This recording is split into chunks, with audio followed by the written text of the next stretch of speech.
in live stream is eTober News, livestream.travel, our social media network, and some of our partners are joining us this morning, this afternoon, this evening, wherever you are. I'm in Honolulu. It's 8 in the morning here. And our co-host, Professor Geoffrey Lipman, is in Brussels, and it's 8 in the evening where he is.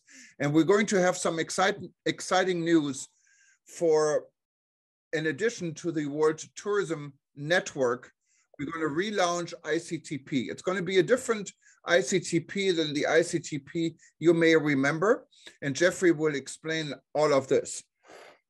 For those that don't know what the World Tourism Network is, you'll find our information on WTN.travel. Just go to WTN.travel, or if you're in any of our websites, just click on the link for WTN.travel, and you will see World Tourism Network is a fairly new organization. We only started in December, and out of the rebuilding.travel discussion we have been hosting since March of 2020.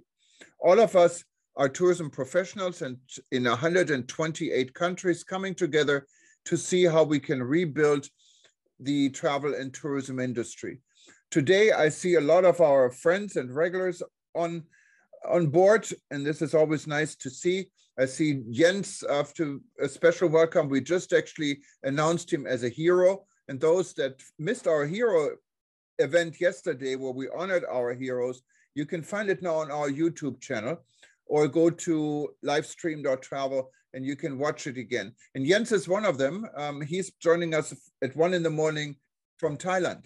We also have our friend, Dr. Walter Memzevi in South Africa, who's been with us from the very beginning. You may know him as the former Minister of Tourism from Zimbabwe.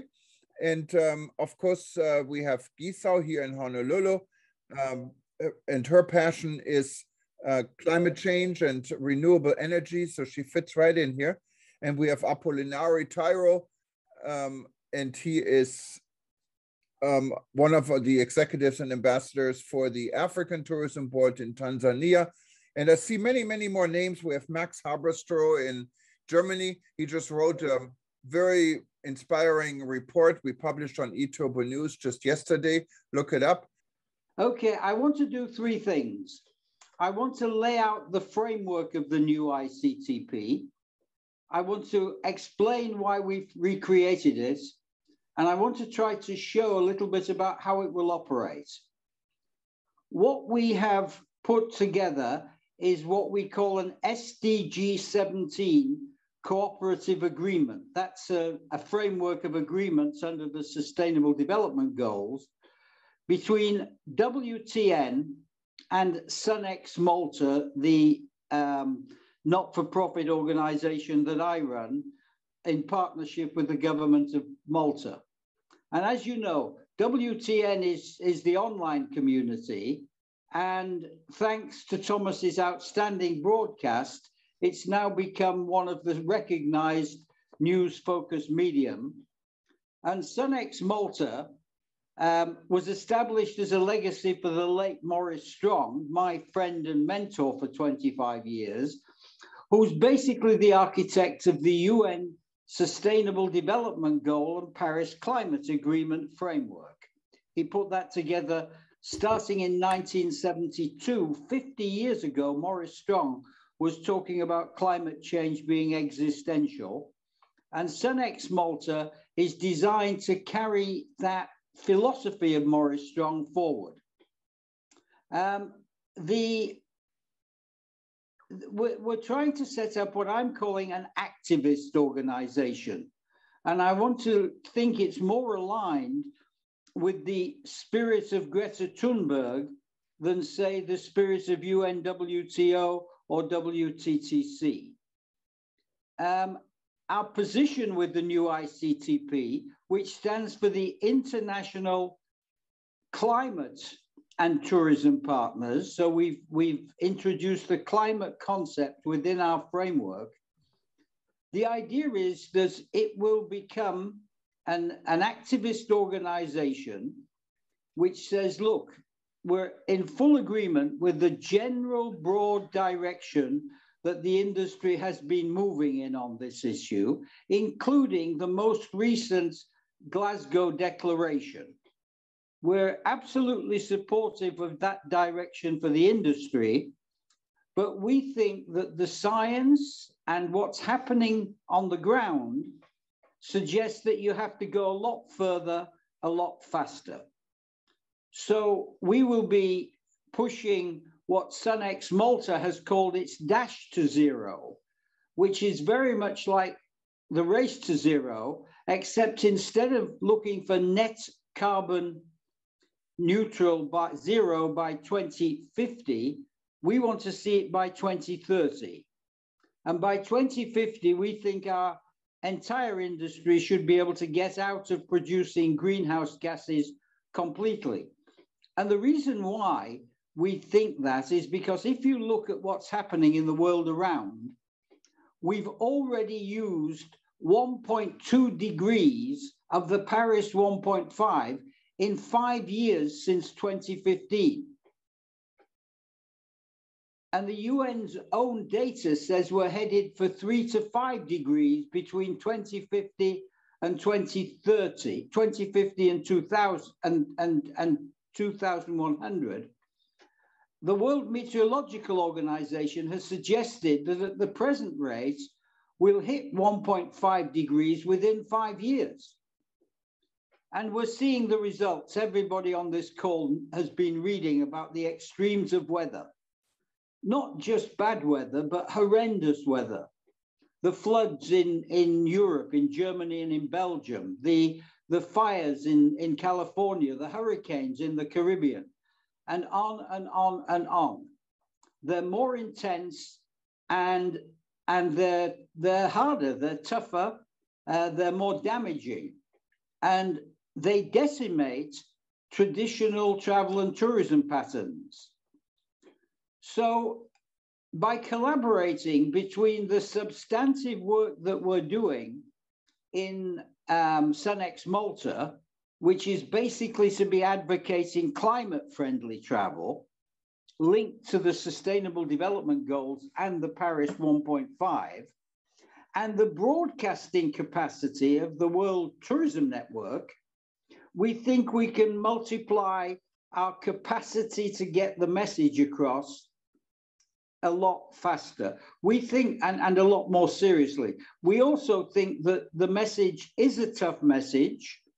We're not, having been inside WTTC, UNWTO, and IATA, I understand a little bit that these organizations have to operate at the rate of their slowest member.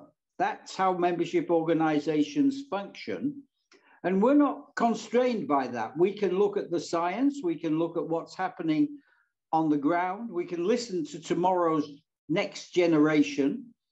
And we believe that it's going to be necessary to make some very radical changes. We think that, for example, sustainable aviation fuel has to become widely supported by the industry and by the fossil fuel companies. We think that you should be spending money on research into clean energy, governments, and not spending money on new prospecting for fossil fuel. There's a whole range of things that we will be looking for and supporting and working openly with others to do things. Now, another point that I want to make is we're not going to be focused on the developed countries. We're going to focus on the developing countries, small island and developing states, Africa specifically, because it's where the biggest challenge and the biggest problems are going to be. And we're not going to be focused on the big companies whose interests are all aligned in WTTC and then with them UNWTO and a whole host of other people. We're going to focus on the small and medium entities who are the ones who have less capacity to do anything. We're hoping to create some sort of a marketplace that involves consumers. We think that there's a framework where tourism companies, hotels, tour operators, restaurants, who agree with our philosophy hold out for those customers who agree with this as well.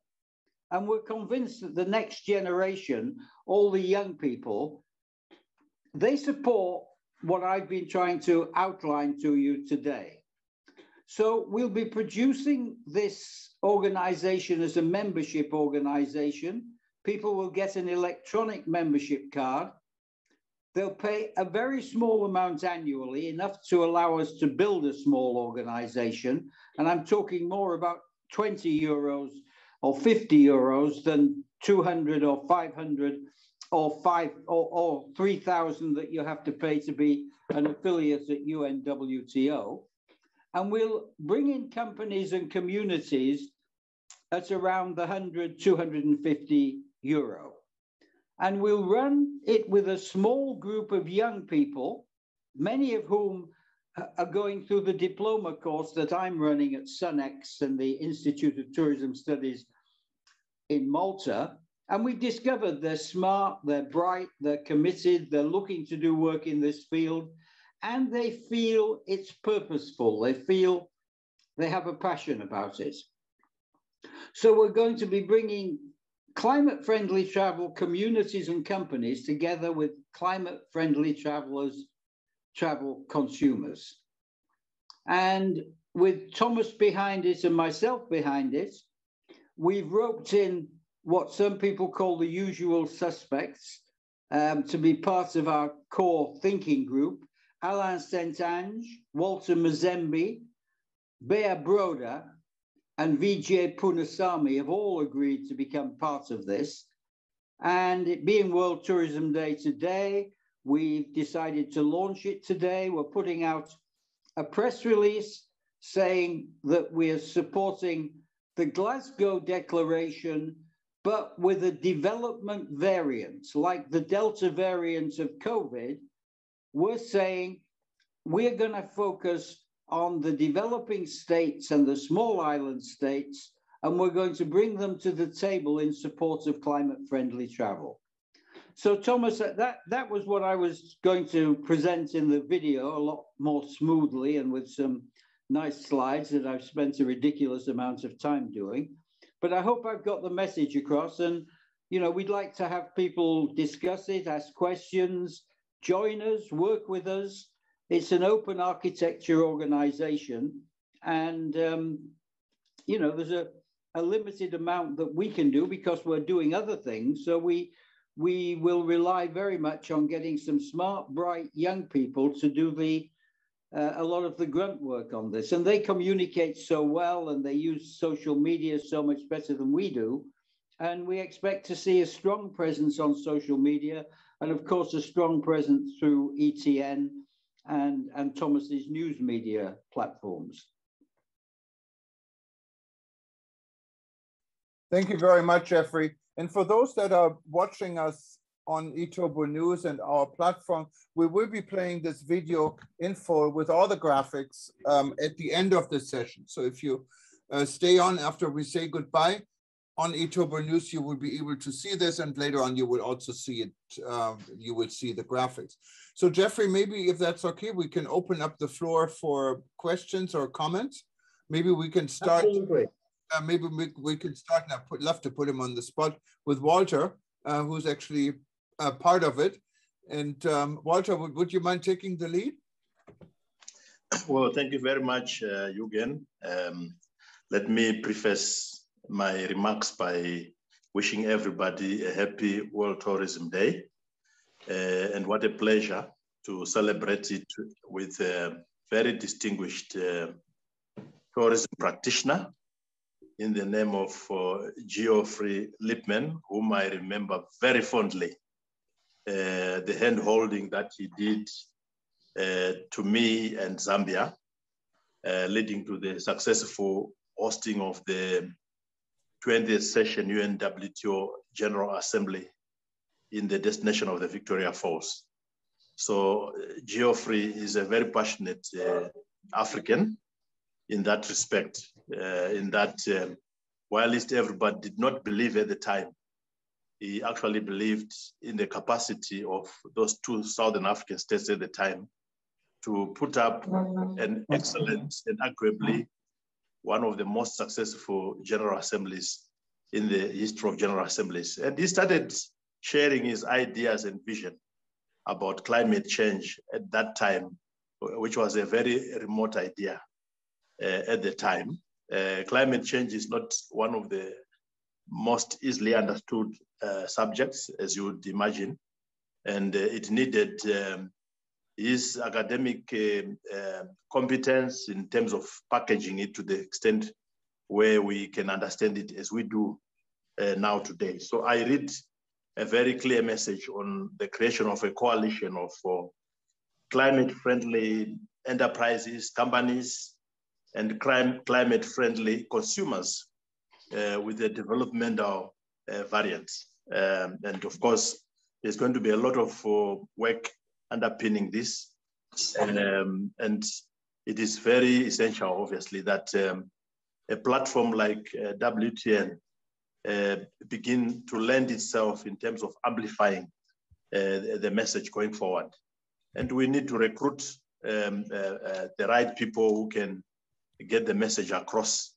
Ahead of us, obviously, is a whole conference in London on climate change. We should be there, we should be visible with the agenda as outlined by Geoffrey. Even if we are not present physically, I think we'll be present virtually to push the message. So I'm very happy to associate myself, my own legacy in tourism, built over 12 years as Minister of Tourism for Zimbabwe, and to lend my weight behind this concept.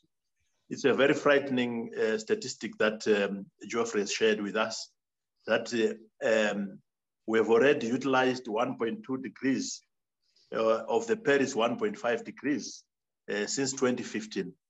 If anyone doesn't get frightened by that, what it means is really what we see translated in natural disasters.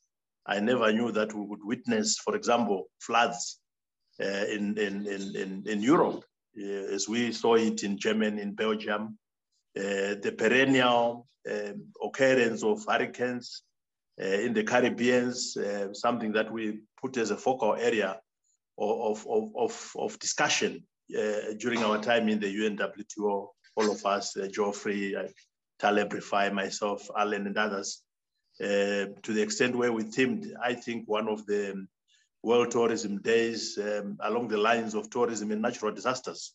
So if anything, that is going to change the profile of tourism as we know it going forward into the future. It is going to be this aspect of what we refer to as natural disasters, but something that we can actually control by our own recalibration of how we conduct ourselves going forward in terms of mitigating the dangers of climate change.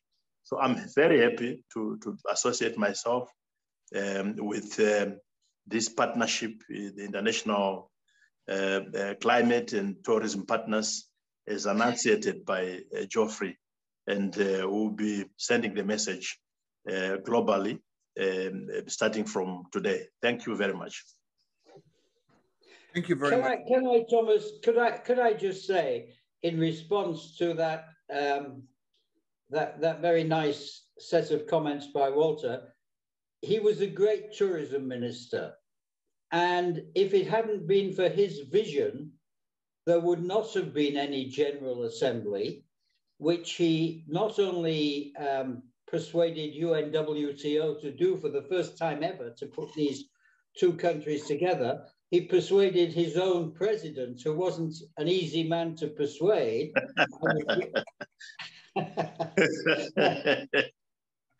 If you could drag Robert Mugabe to a table, then you can drag anybody to a climate change apostleship.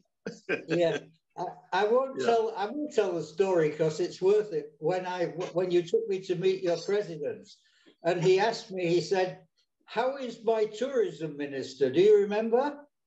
Yeah. That was his first comment. How is my tourism minister? And I said, well, he's okay, not so good, but he's okay.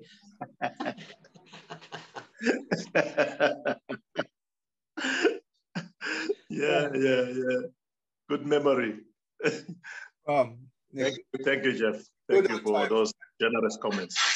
But I have to say, this was one of the most spectacular General Assemblies I attended.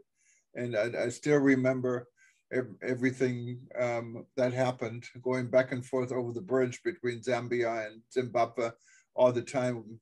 No passports needed, you know, it was very smooth. And yeah, we had a great time. I think it was an event. It was so far from what now. I've been to a number of General Assemblies. This was the best one I've been to, at least. So, but Dr. Robert Langport raised his hand, and we have him on the screen. I know who you are, but maybe you can just introduce yourself briefly, and you had a question or a comment. I don't know if I have to say to you good morning. I am in Cordoba, Spain, and it's 8 p.m. You know, for us. First, I want to be very happy with all of you in this World Tourism Day. Okay, I remember almost 45 or 46 years ago when Robert Lonati asked me to take this file and to work on different documents to try to elaborate themes for this Tourism Day. And it was a very interesting job.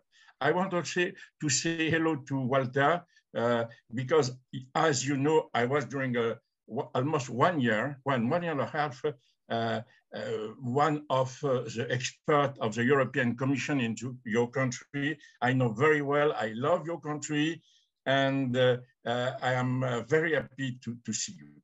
What I want to say is very easy, you know. Thank you. Robert Lonati asked me from the beginning of the decades of the 80s to take in charge the file of environment. And from the beginning, then Peter Shackelford, when I left, was in charge of this file. But from the beginning, I say, well, we have to be careful because there is a big problem, is this climate change.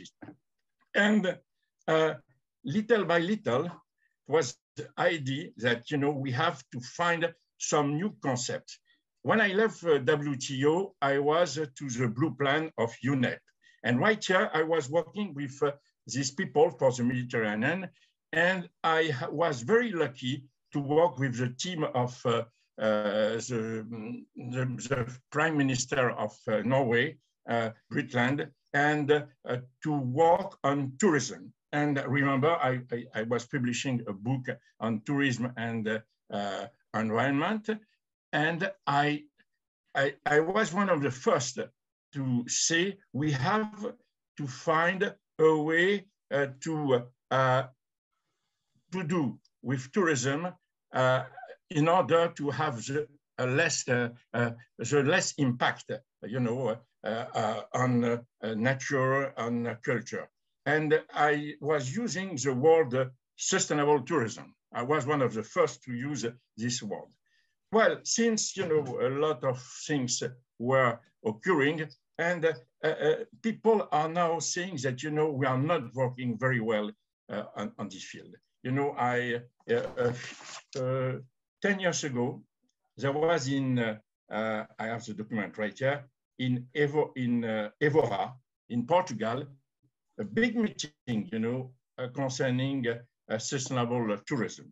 And what they say, two things. They say, first, it is one of the sector where almost no measure were done on the impact of tourism on climate change. You know, they say, you know, for example, they say 3–4%, but you know, other people in Australia and the impact on it is on this climate change. Second, they say, we have not to speak about climate change. We have to do something. We have to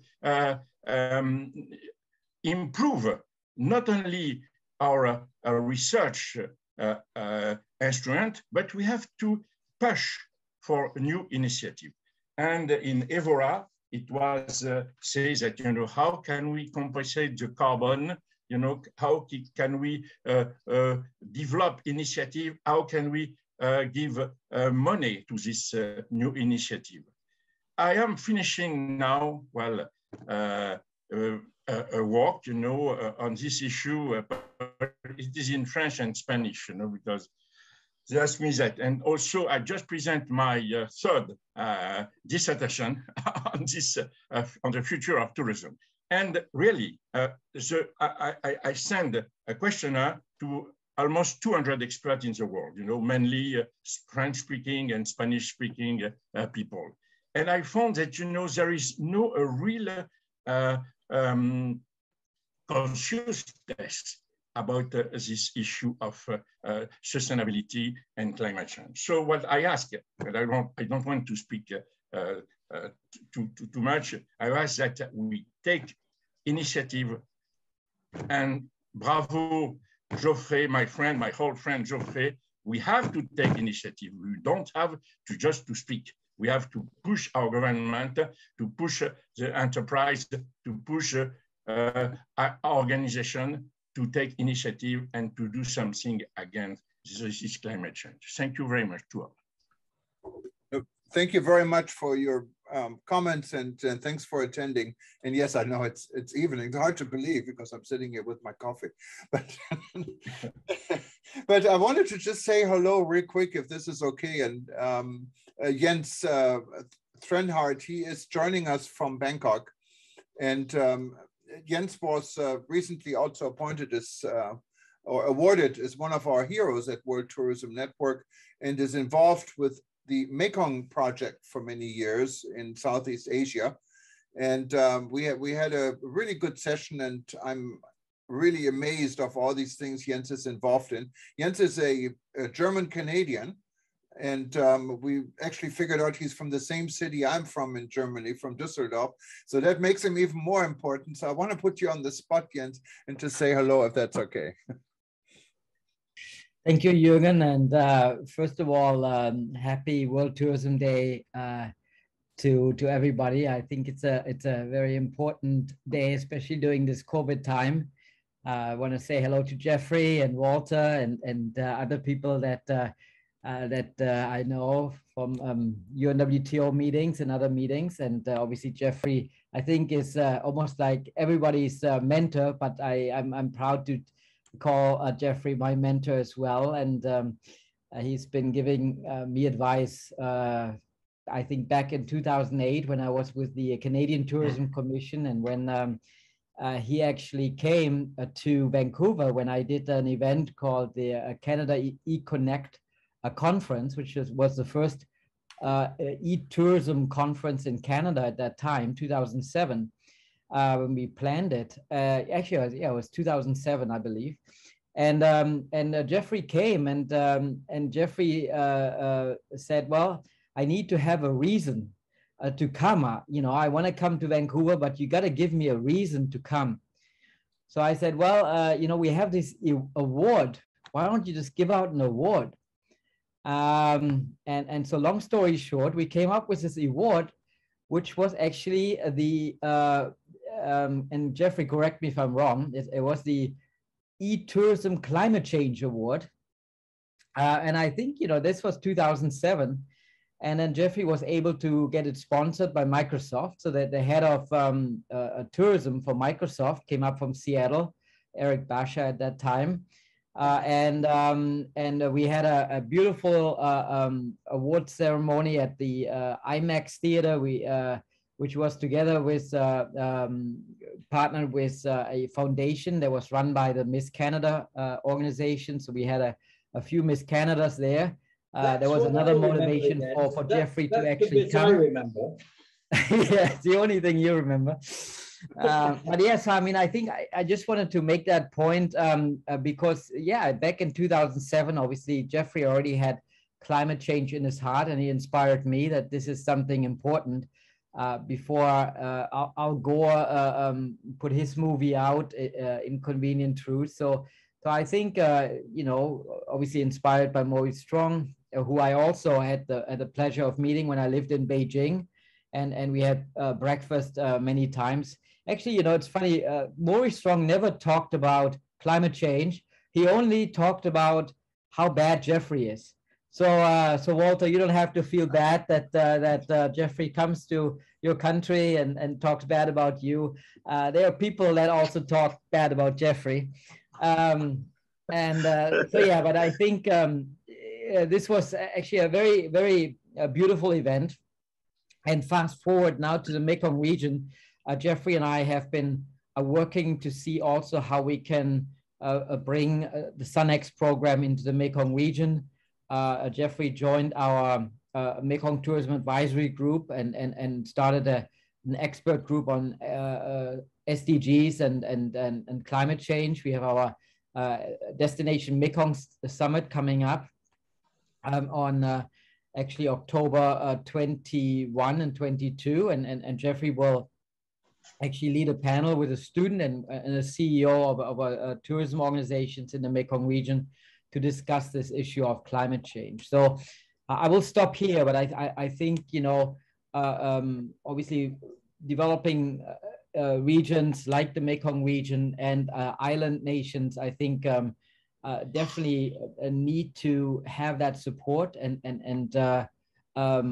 put measures in place to really see how tourism can contribute to make sure that climate change, as Walter put it so nicely, you know, these natural disasters will get worse and worse. So I think obviously there's things we can control and there's other things we cannot control. But I think if we focus on the things that we can control, I think we can all make a contribution. Thank you for giving me the floor, Jürgen. Back to you. Thank you very much, Jens, for being part of us early in the morning. And we really appreciate it. Professor Snežana in Serbia, of course, everyone who has been attending any of our events, Professor Snežana, who I call Snow White, because she allowed me to do this because I have such a hard time with Serbian names. She's the head of our educational forum, and she wanted to say something. She asking me here why I turned off her video. And Professor, I did not turn off your video. I wouldn't even know how to do that. But you're welcome to turn on your microphone, even without video. Most of us know how you look like, and we love to see you. But if we can't, just go ahead and unmute yourself if you don't mind. Hello, this is Thomas. I want to say hello to all the people here in this meeting. I'm in the top of the list, but I'm not the host of the meeting. I'm just have been clicked it 1 hour earlier. That's why I'm at the top of the list. So for your next meeting, be early, you'll be on the top of the list. Oh, no, you're everyone, when you sign into the system, you're always everyone. top of the list. It's just, but welcome. Okay. No problem. We want you to be on top of the list. That is an issue. But let's go back to Professor Snežana. I know your camera is not working, but can you unmute yourself? Do you hear us? Maybe there is a problem. Okay. Well, we cannot hear you. I see both your camera and your microphone seems to be muted. And you said you cannot unmute yourself. Okay. There may be an issue on your computer, but it's definitely not me. We would love to hear from you. So we'll do this next time, or when you get it fixed, just raise your hand or just interrupt and we give you the microphone right away. So, and anyone who wanted to add to this conversation or have any comments, simply raise your hand. We love to hear from you. And we have Thomas Boffo. He is raising his hand. So go ahead, Thomas. Yes, hello. Where you're from and where you're calling us from, please. I'm calling from Frankfurt. It's like 10 o'clock in the evening. And I'm the founder of a company called Hitchhiker. We're doing airfare since like 30 years. And we're coming from the travel trade more than from the airline side, perhaps.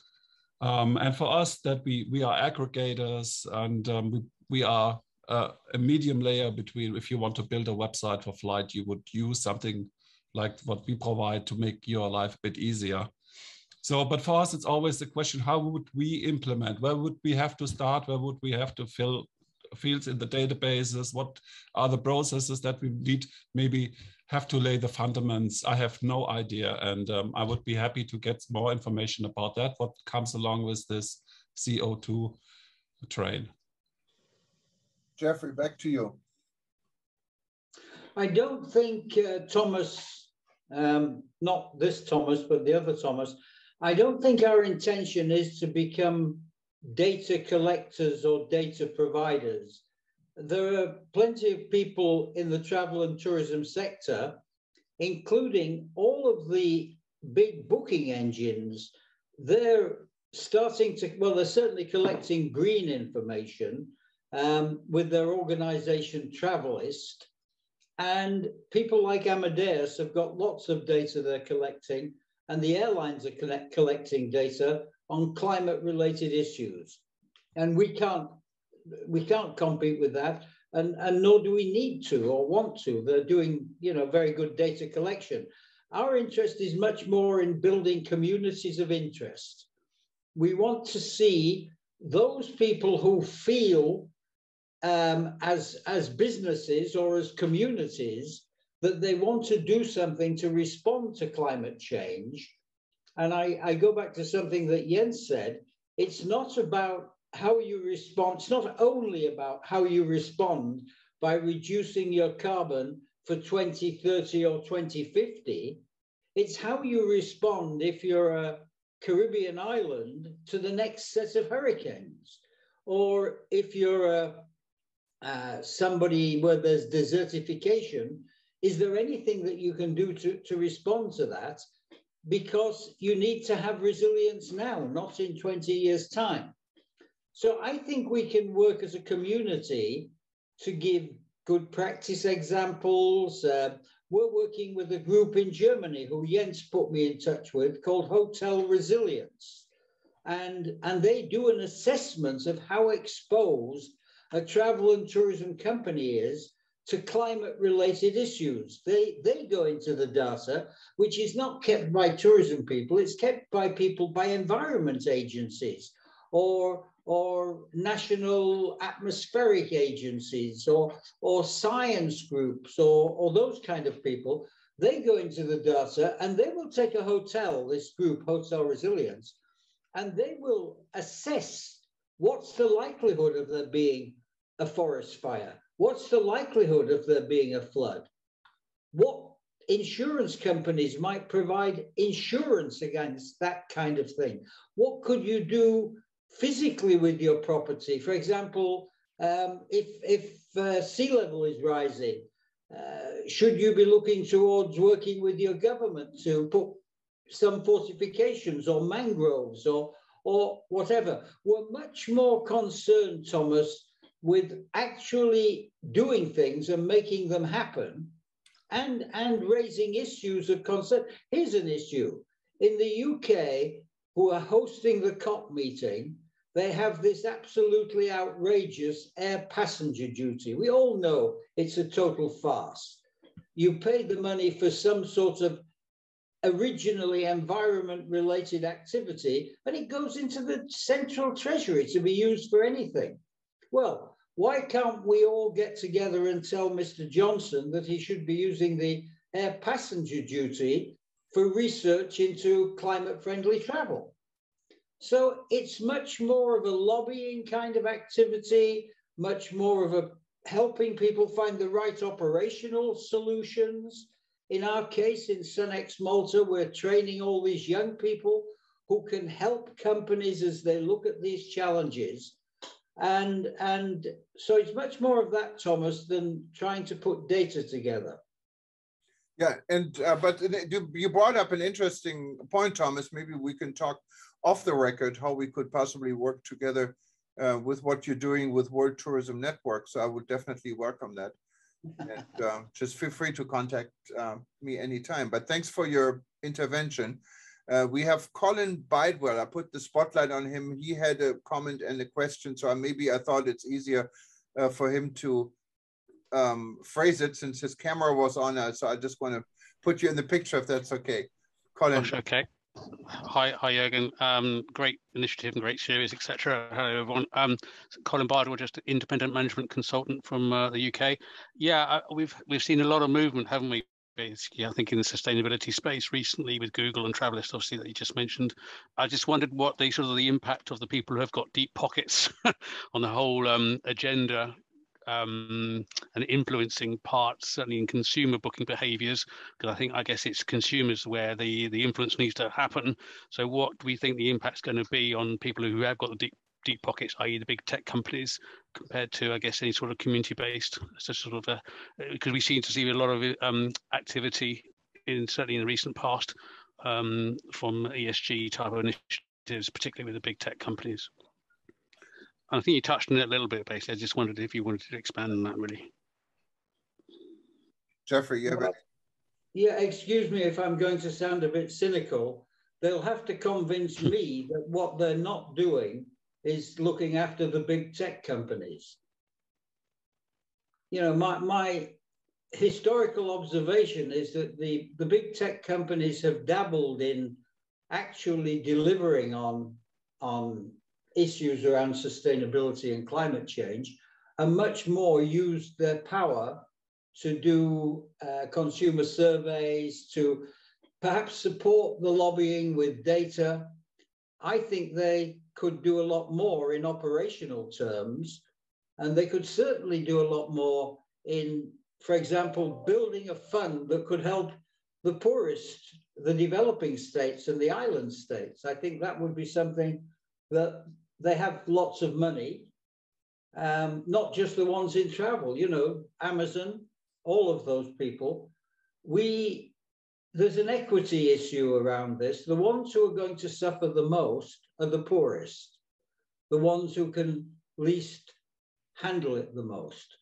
So I think that if the big tech companies were to really come into play and maybe create a fund and use that fund to help small communities and island states to shore up their response to the climate challenge. And big money, not just small amounts, but you know, they make serious amounts of money. They could change the paradigm on funding within the tourism sector.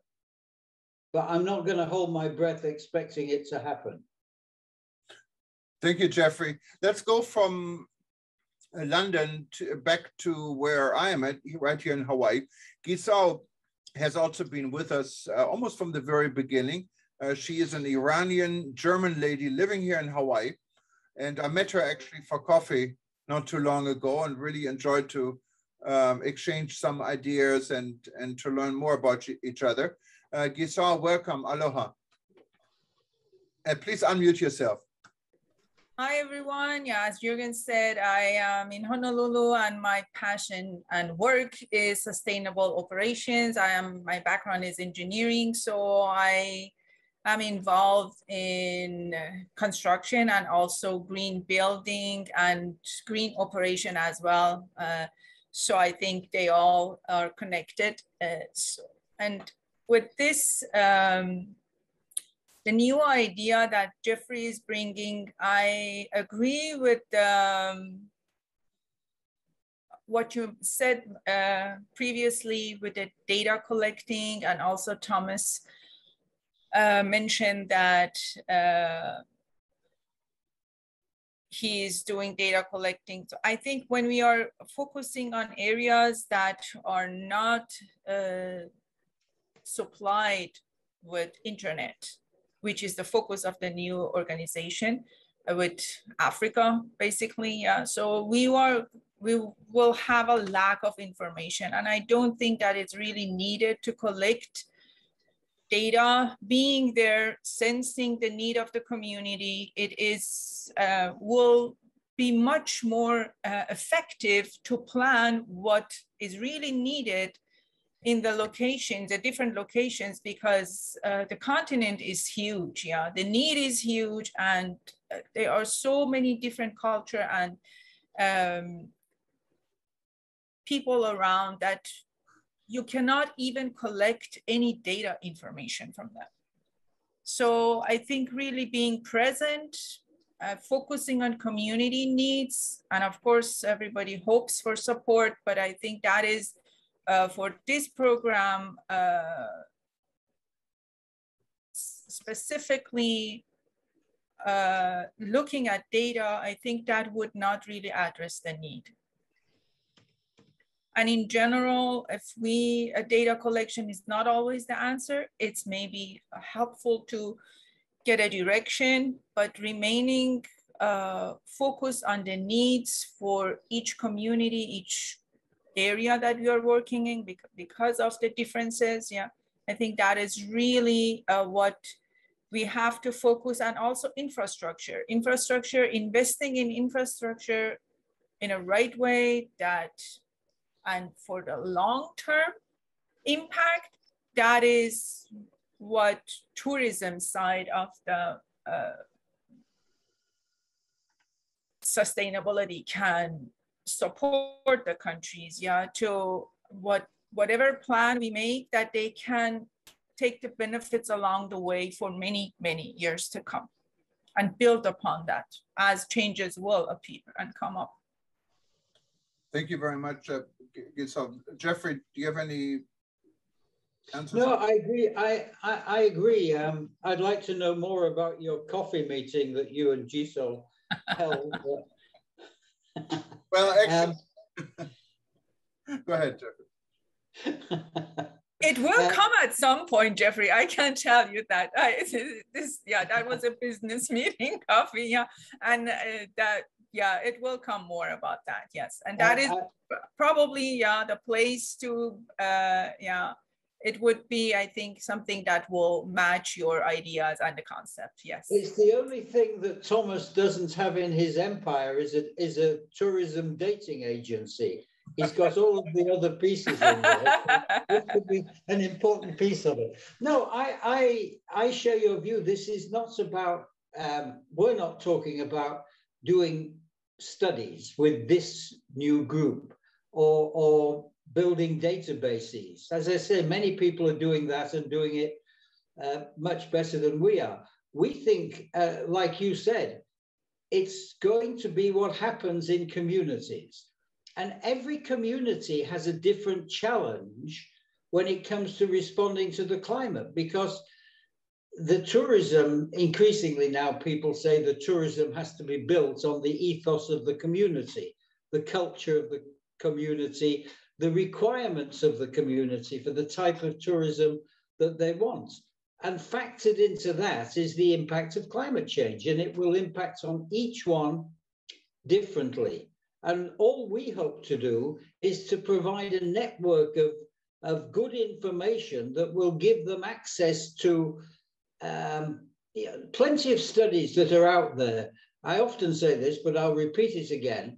If you're a company in Hawaii and you're trying to do something to respond to climate change, it's quite likely that a company in Chile or a company in the Mekong have been doing something similar.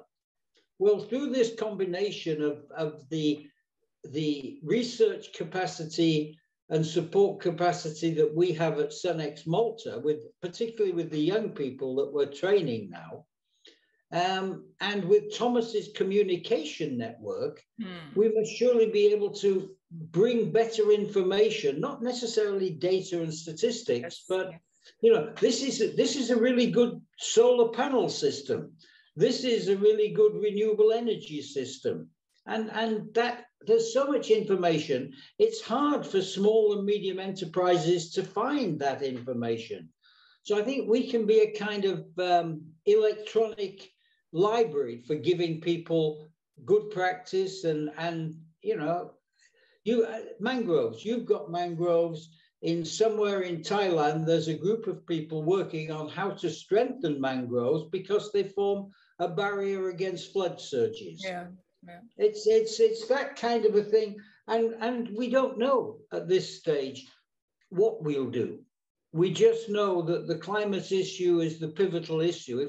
I keep saying, if we don't fix that, it's going to fix us. Yes. So we think that this combination of the research and support capacity that we have at SunX Malta the broadcasting and communications capacity, which, you know, Thomas does as well as anybody in the tourism sector, pretty much better than most people. We think we can focus it on climate, and that will help to make a difference. And people like you have to become a part of it. We can't do it ourselves. We need to build a network of interested people. Yeah, no, I agree. I mean, my impact about myself is less. That's why I joined World Tourism Network, to really work and see how organizations can join each other and give hand and really make sure that decisions are made based on needs, yeah, and based on the locality and environment. That is, I think, the most important part, to realize that what we do has to fit what is needed. Thank you very much, Gisao. And let's now go to Professor Snežana in Serbia. I think I see her now, and also she has a microphone. So the floor is yours. Thank you very much. Good evening, good morning, good afternoon. I was listening very carefully, and then I remember that we had 30 years ago, we had a big conference about the climate change. And then I've heard some people from Sweden and Norway. They had a very interesting paper about the climate change, and they said in about 30 years, it was 1995, something like that. They said in about 30 years, it will be better to spend your summer holiday in Sweden and Norway than in Mediterranean, because the climate will change so fast, and climate will change like this, that in Mediterranean, it will be like in Sahara. In Yugoslavia at that time, it is going to be like Mediterranean countries. And in Norway and Sweden, it is going to be something in between. So I was thinking how it can be something in between on the northern part of Europe. Maybe in Balkan, it can be something in between or something like that. But I just wanted to say that this climate change, changing of the climate, is a really big issue. And we have to network, to be together, because there are so many changes in climate. For example, in Serbia this summer, we are really dying because of the temperature, which were 40, 42, 43 degrees centigrade. And we are not used on that. In winter, we use, our winters used to be half meter, 1 meter of snow, very cold, -20. Now we don't have winter, we don't have seasons actually. And because of that, this issue which Geoffrey gave us is very, very important. And I think that it is very important for us and for the tourist industry, because climate is a very big part of the tourism products. Because of a climate, we are traveling. And because of that, I just want to say I'm in. Thank you very much. Thank you, Professor Snežana. Geoffrey, any response? Well, I agree entirely, and I'm so pleased that Professor Snežana is going to be part of this, because I've listened to her speak before on WTN, and she always has something important to say. So we will count you as part of the troops, and we'll be in touch with you soon. Thank you very much. Okay, Max Haberstroh, he's in Germany. He's a consultant and researcher, as far as I know. He's written an article for eTurbo News we just published, and he raised his hand, so I want to make sure I give him the microphone. Max, welcome. Very much. Thank you very much, Jürgen. It's nice to hear and see you again, and especially it's nice to see and hear Geoffrey again. I missed that for quite a long time, even before Corona. Now, Geoffrey, I very much cheer your focus on investing in climate change research. I appreciate that very much, and I esteem that very important. Look at Corona, at the virus, at the pandemic. It took us in the West, in Germany, in the US, not too much time. Very quickly, actually, we were in developing effective vaccines against that virus. Now the research thing could be and should be also applied to towards the fighting or combating or whatever you call it, climate change. How do you also regard as essential any concrete steps and measures to teach us on how to live with the impact of climate change? Because I think that will keep us busy for many, many years to come. And how do you assess the degree of its origin? Is it mainly human-made or largely due to natural impact as it used to be in the past? Well, Max, it's nice to see you. And to be honest with you, my view on the origins of climate change are pretty unimportant. I think the reality is that the scientists, the big scientists, they all say that it's human influence and that you can trace it. You can see the data that says since industrialization started and we started to pump coal and oil and gas fumes into the atmosphere, the amount of carbon, and it's not just carbon, that's another thing. Carbon is 75% of the greenhouse gases. The other 25% are sulfur and methane and nitrous compounds, and they're more damaging than carbon. It's just there's a hell of a lot more carbon, and it stays up there for an endless amount of time. I don't really think that there's a question anymore of what's caused it. People have caused it. Fossil fuel burning has caused it. Growth of populations has been a factor because we consume more and we demand more from production activities, which produces carbon. And carbon and other greenhouse gases produce a blanket around the Earth. I may be sounding as if I'm not responding positively, and I want to respond positively, Max, because we've known each other a long time, and I know you're a thoughtful guy. I don't think we're going to be doing research in this organization. We're interested in action, operational actions that will help a small hotel in Botswana deal with a potential forest fire. For example, if they join ICTP, we will try to help them think that through and give them data, which SunX has got its research, and we've been building, sort of aggregating good information for the last 5 years. What we'll do is get people to look at it and to see which of it can be helpful to them.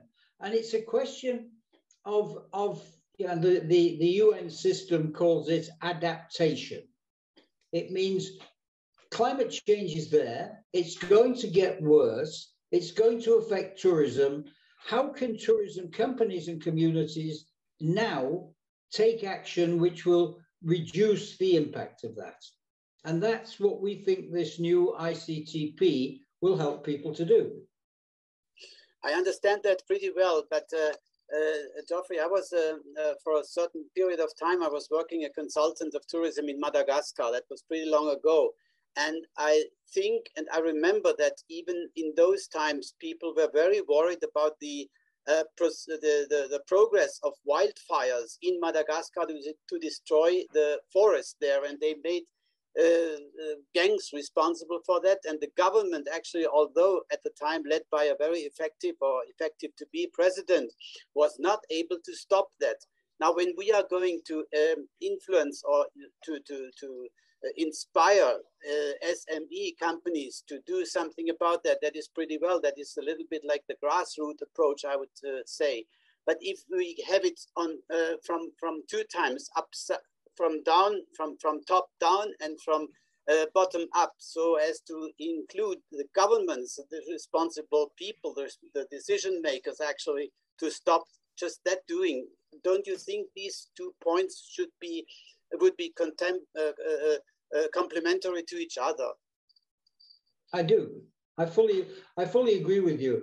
I mean, we need to get the bottom of the pyramid, base of the pyramid, plugged into this activity, because I believe that the big organizations that are dealing with this, WTTC has got 200 big corporations. They're not going to deal with the small and medium enterprises, and the less so in the poorer countries and the small island states.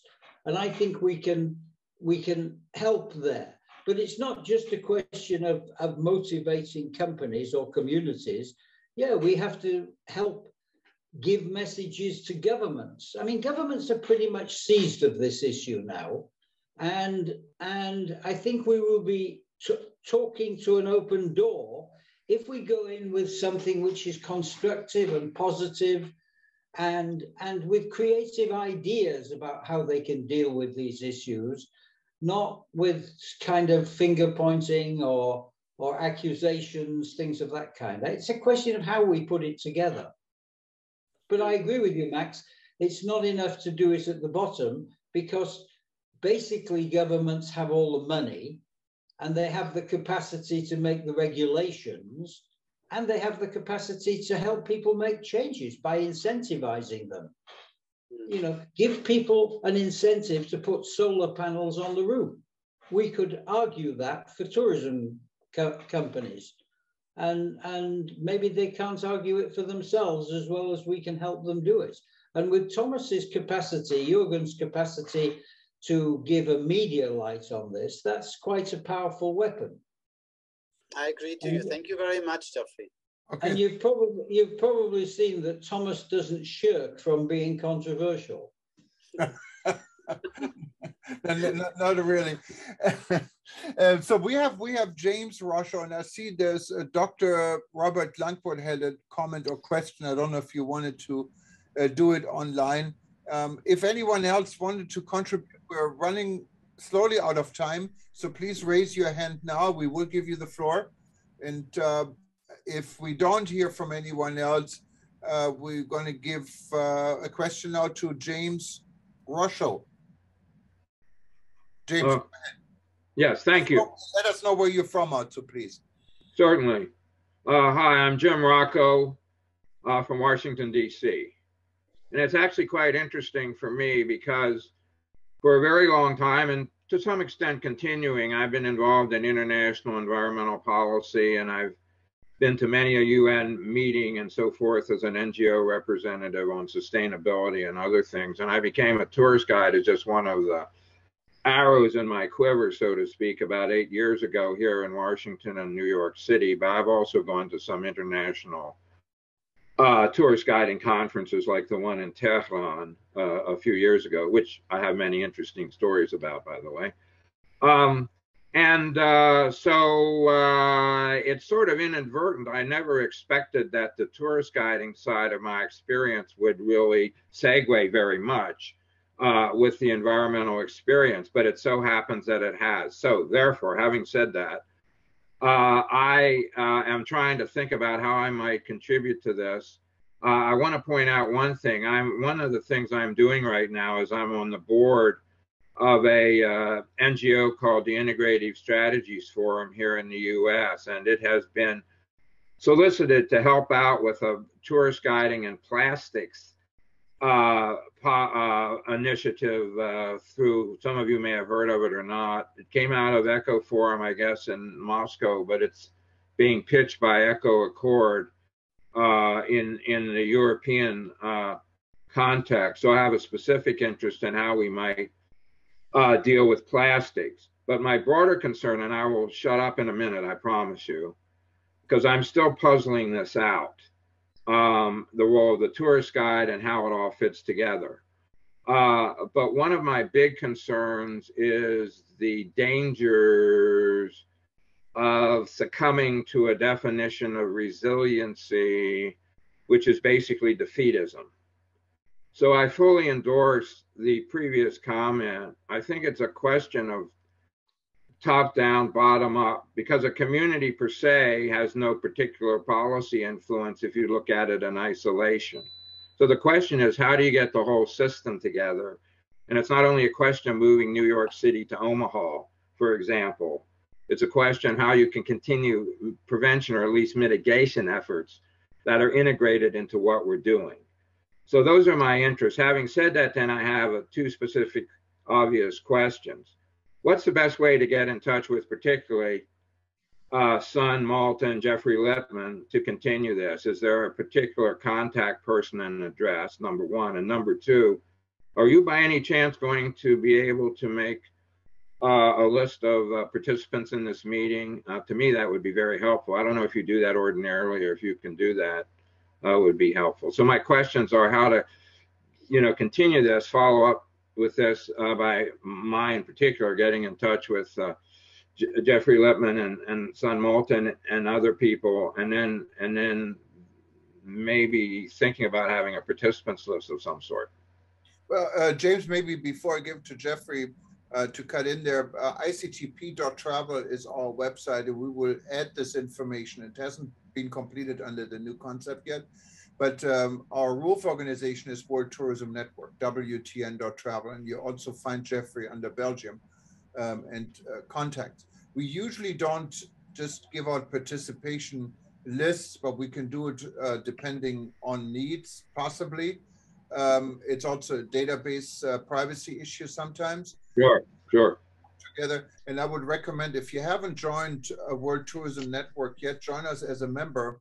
That is, a little bit different from ICTP now, but we're all together.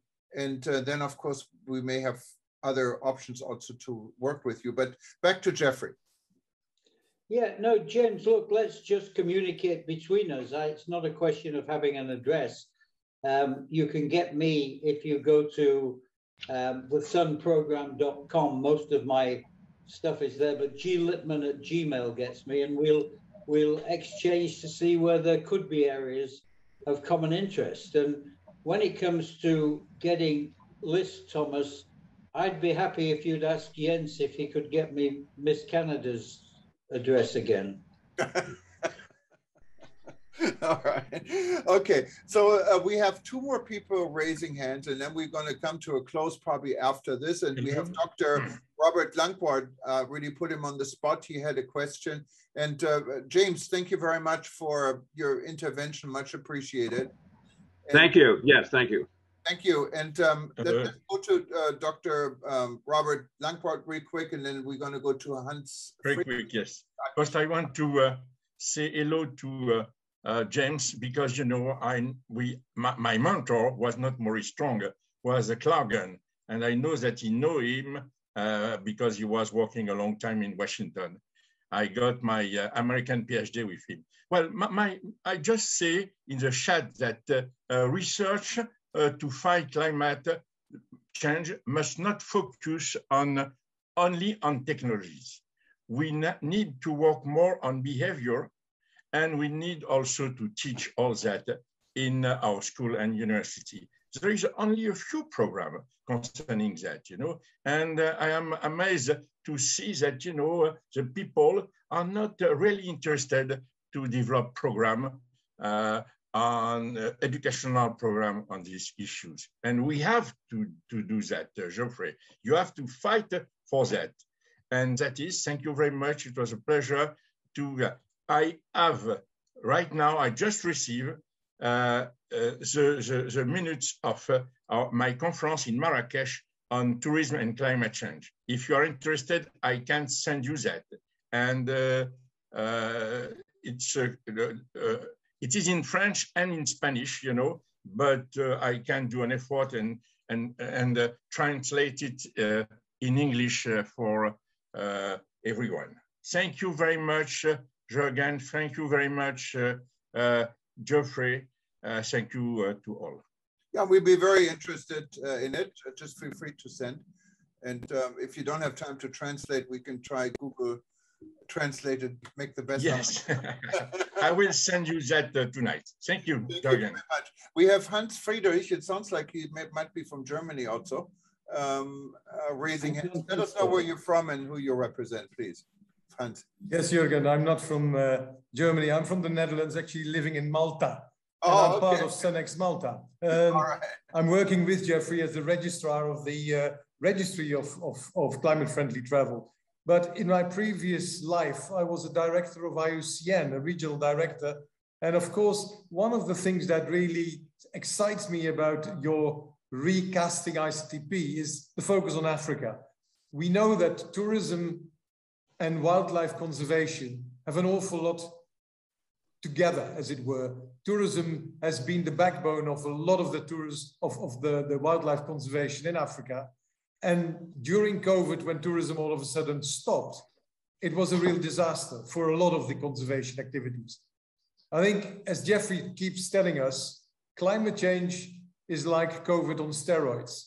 So I think working with Africa, working with African tourism companies and looking at how we can help them, on the one hand, prepare for what's coming their way for climate change.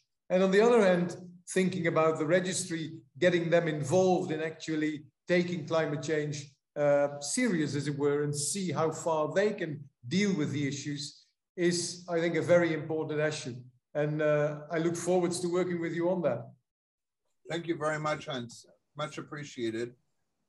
Let's go to Akhilesh Dubey. Let us know where you're from. You had several really good comments you made in the chat room, and I'm glad you're coming on in person. Thank you so much for giving me an opportunity to speak. Sir, myself is Akhilesh Dubey. I'm from India, the city of Taj Mahal, Agra, and I work for Creative Travel as a general manager. And I'm very happy to associate, connect with your program. And it's very nice to see the climate, developing, the idea of developing a climate-friendly, travel consumer and community. But here I would like to give a kind of insight. The global travel industry contribute only 8% of the greenhouse gases, and the majority of the greenhouse producer is the energy sector. So I think there is a global government's responsibility also to work on this climate issue hand in hand. Of course, the tourism industry is taking very good initiative and steps to reduce the carbon footprints globally at the destination. But at the destination, the infrastructural changes also will be the need of the hour to operate the tours more sustainability. Because of the COVID, there's a huge awareness and a buzz towards the climate, sustainability, save the planet, increase the green cover. So the travel consumers are very well aware, and they are also, you can observe the change in their needs and preferences and their demands toward the tour they are opting. So they are more, to sustainable or climate friendly travelers. So here, the government's role is also very important as far as we talk about the greenhouse gases, and climate control and all. Thank you so much. Thank you. Thank you very much. Geoffrey, any comments on this? Yeah, I think there's two dimensions here. One dimension is the big government activity on climate change. That's where the change is going to come, because governments have the power and they have the money and they have the right to govern. That's why they're called governments. And we aren't going to dabble in that because it's above tourism's pay scale, I think, personally. The issue is how the tourism sector responds, and it is responding. I've been inside, the big institutions are responding. You will see IATA, I believe, will improve its positioning on responding to climate change. You have this whole coalition behind the Glasgow movement. Tourism Declares, the future of tourism, working with people like WTTC and some advanced tour operators, and they're doing things. We just think that there's something that can be done in that specific area of developing countries and small island developing states. Somebody just mentioned in Africa. And I think we have a capacity for staying clear of the big government activity. We can't make any difference to it. When the UK government and Mr. Carey decide how they're going to influence the future of the climate convention in Glasgow, we're like a flea on the back of an elephant. We're never going to influence it. But what we can do is help those vital companies in the tourism value chain. They say that 80% of the tourism activity is provided by SMEs, small and medium enterprises. They have to deal with these big problems without the knowledge and the support. And I think that's where ICTP can provide the best help. And working with SunX Malta, and we've just listened to Hans, and Hans is one of the most knowledgeable people. We work together as colleagues, and he's building in the registry a place where committed companies can show what they're doing to committed consumers. Now we can find a way to harness that in ICTP. We can find a way for Thomas's World Tourism Network to broadcast that. So if you're a small company and you say, hey, I want to do this stuff, there's a way that you're going to get some mileage from the publicity and promotion that Thomas does with eTurbo News, or SunX Malta does. It has a magazine called Exist, which goes out quite widely.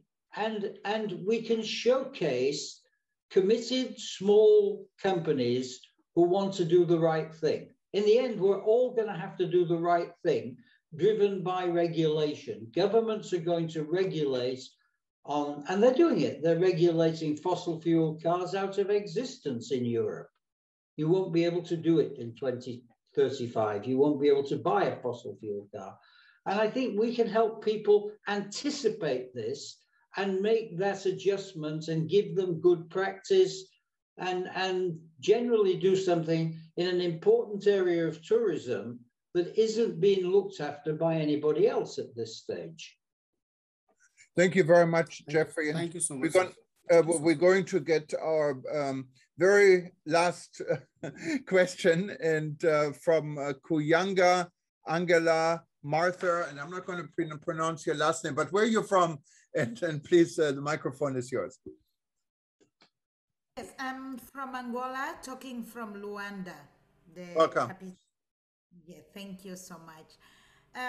Really, the term and the subject is very, very important, and mostly for us African, because our tourism rely on an environment. We do have a lot of water, and also we have so many forests, and those actually are being damaged, you know, with agriculture. They are burning, you see, the bush, and all this is very aggressive for the environment, and as well it affects directly our tourism as well.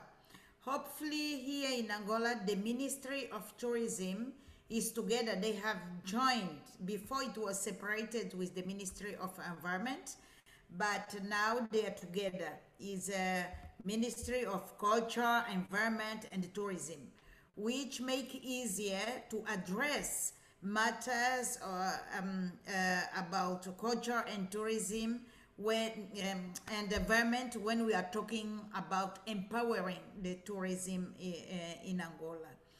So what I would like to know is if you already have, even there is already a question similar, but I still insist to know if there is already a strategy to deal with African governments.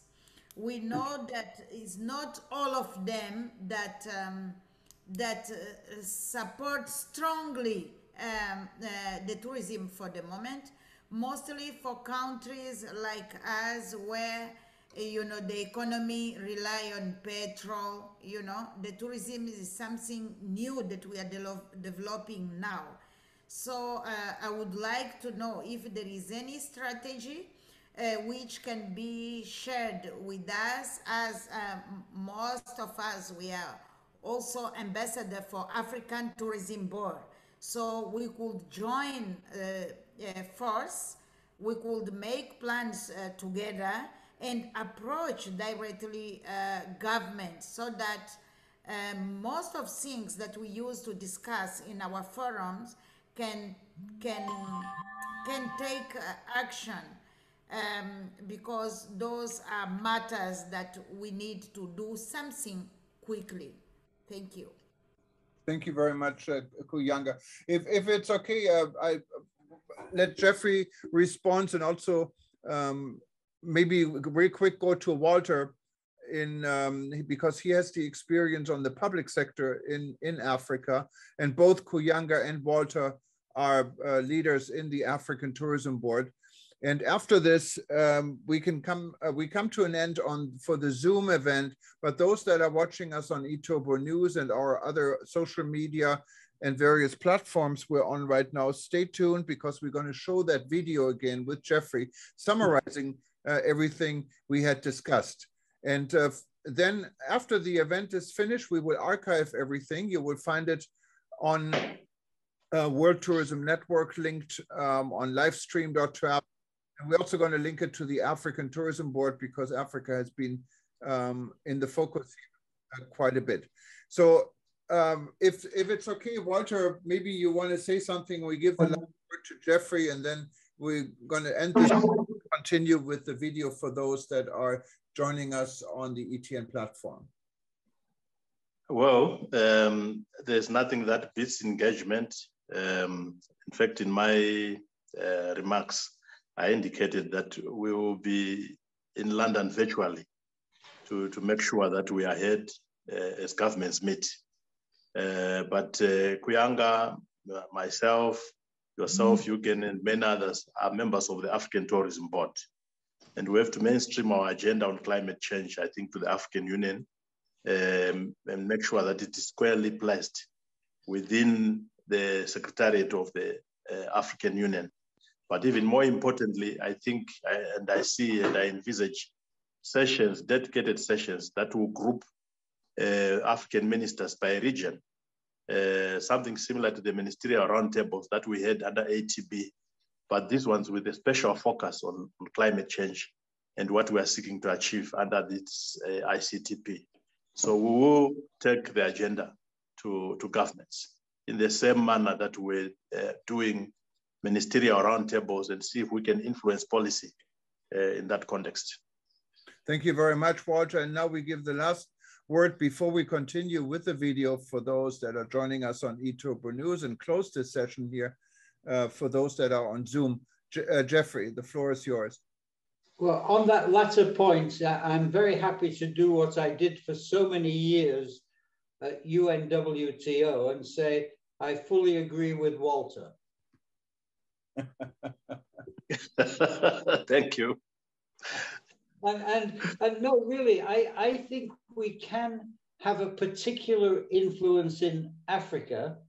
And I think we could do things like getting some ministers of environment to sit down along with the ministers of tourism, because ministers of tourism don't have the governance power on climate issues. It's in another ministry. And I think if we can find the right issues, then we can make a positive contribution. And if not, the answer to the question is we won't have an African strategy. Yeah, except that there's a new trust now by African governments to couple environment and tourism. So it's making life a bit better yeah. And what we hope to do, Walter, with and people who are listening, with SunX Malta, is to engage the young people, because you know they're the ones, they're going to be voters in the future, and they're also the ones who are activists. They're the ones who are doing the Friday strikes. So it's been my view for a long time, if we can get those people to be supportive of climate-friendly travel, and we can get travel companies to be actively doing climate-friendly travel, we won't get things like boycotts from them in the future, because we'll be doing the things that they're looking to have happen. Agreed. All right. Geoffrey, thank you so much. And this was, I think, a pretty good event. And we're looking forward working with you and with everyone under the new ICTP, and of course with World Tourism Network. And thank you for everyone. I'm going to put, open up the gallery so we can say hello to each other and say goodbye to each other, good morning or good evening. And especially Jens in Bangkok, he's hanging in there. I cannot believe it. It's 2:30 in the morning. I hope you get some sleep. But for everyone, thanks so much for attending. I see my friend Burkhard in Germany. He's always there. And if anyone ever needs anything researched or any reference to data, Burkhard is the guy to go to. I mean, there's no one else in the world with this type of collection. I've been to his place one time in Hertha, I believe it was, in Germany. And when you walk up the stairs, you see books, and I mean, you cannot even get into the apartment. He got papers everywhere. Amazing guy. But thank you very much, Professor Snow White, and everyone else who attended. And we hope to see you soon. And please, those that are now on eTober News watching this live, stay tuned. We're going to show the video. We're also going to show the video in our archive, so everyone will have a chance to see this. But from Hawaii, I can only say aloha and hope to see you all again, and please stay safe. And thank you for organizing this, Thomas. Thank you, Thomas. Thank you so much for organizing this. Thank you. Aloha. It was really a nice very session. much. Ciao.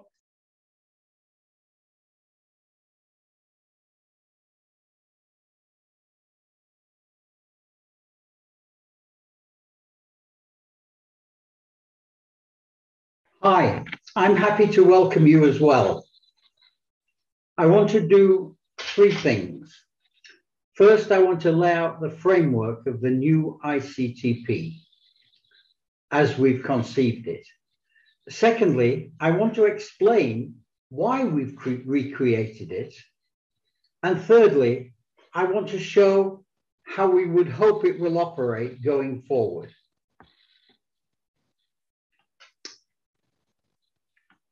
The new ICTP, the International Climate and Tourism Partners, is an SDG 17 cooperative agreement between the World Tourism Network and SunX Malta. WTN is the online community established by Jürgen a year ago, and thanks to his outstanding broadcasting, a must-go-to news-focused medium. SunX Malta is a not-for-profit EU-based NGO, established as a legacy to my friend and mentor, the late Maurice Strong, climate and sustainability trailblazer half a century ago. We are happily partnered with the government of Malta, and we're advancing climate-friendly travel, low carbon, SDG linked, and Paris 1.5. We're an activist organization, more aligned with the position of Greta Thunberg than, say, UNWTO or WTTC. And we don't think the travel and tourism sector is going far enough, fast enough in terms of its response to the climate crisis. We buy into the view expressed by UN Secretary General Guterres, based on the latest IPCC reporting, scientific reporting, that we're facing a code red for humanity. And for these reasons, not surprisingly, whilst we will sign the Glasgow Declaration when that becomes available, We'll be supporting SunX Malta's Dash to Zero approach for net carbon zero in 2030 rather than 2050, and no greenhouse gas at all by 2050. It's the precautionary principle approach. We know we've already used 1.2 degrees of the Paris 1.5 degrees. In 5 short years since the Paris Agreement was signed. And the UN's own data says we're headed for at least 3 degrees as we move from 2050 to the end of the century. Some suggest it's 5 degrees. And life as we know it, possibly even life,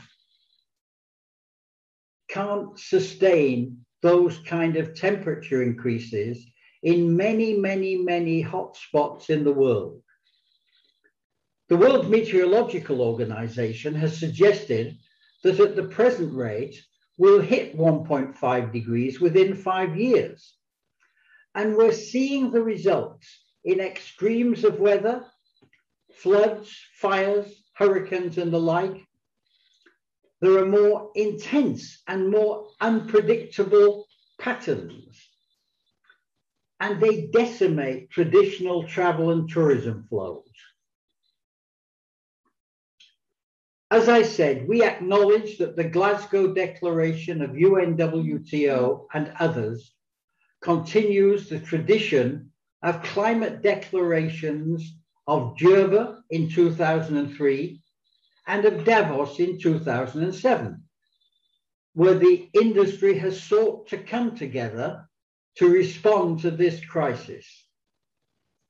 It is a positive step forward, but it simply doesn't go far enough, fast enough, and the focus on 2050 has to be put into perspective with what's happening on the ground now.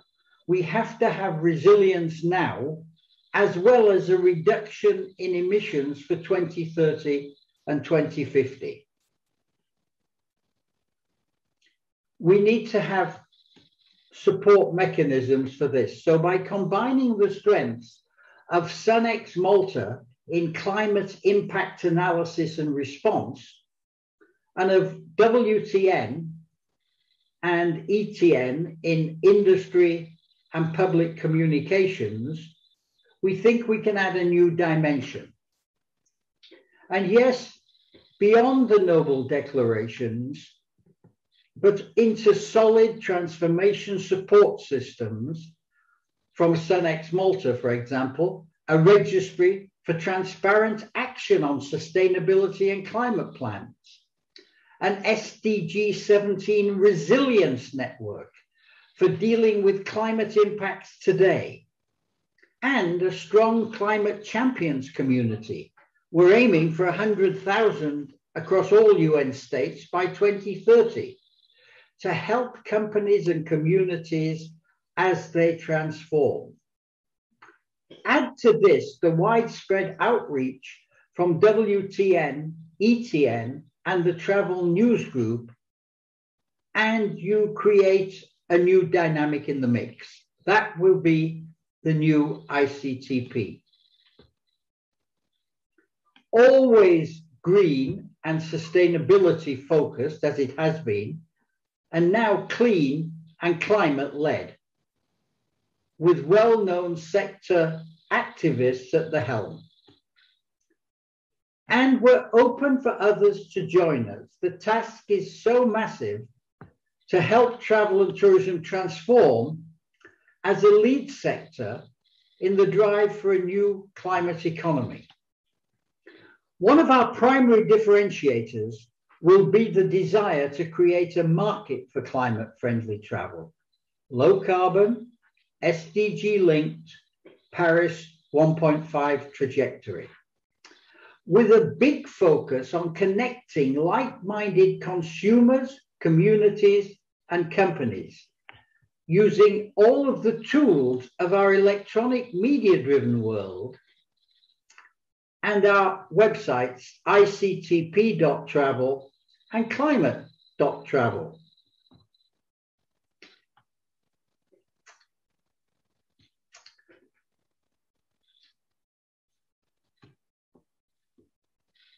Providing real member value through a very low cost participation, bringing CFT, climate-friendly travel communities and companies together with CFT consumers. With an electronic membership card on phones, hooking up with an electronic certificate on corporate and destination websites, bringing into play hotels and restaurants who choose to join our community with special offers to climate-friendly travelers to secure and keep customers, and with direct booking so that they're able to keep a larger portion of the reservation fees. With a growing support system of SunX Malta SDG 17 partners, as well as a global network of young, strong climate champions to be the innovation dynamic in the system. It's an exciting prospect. Jürgen and I are very charged by this. And I'd like to invite our other board members here today, Alain, Walter, Bear, and Vijay, to give their own perspectives. Thank you.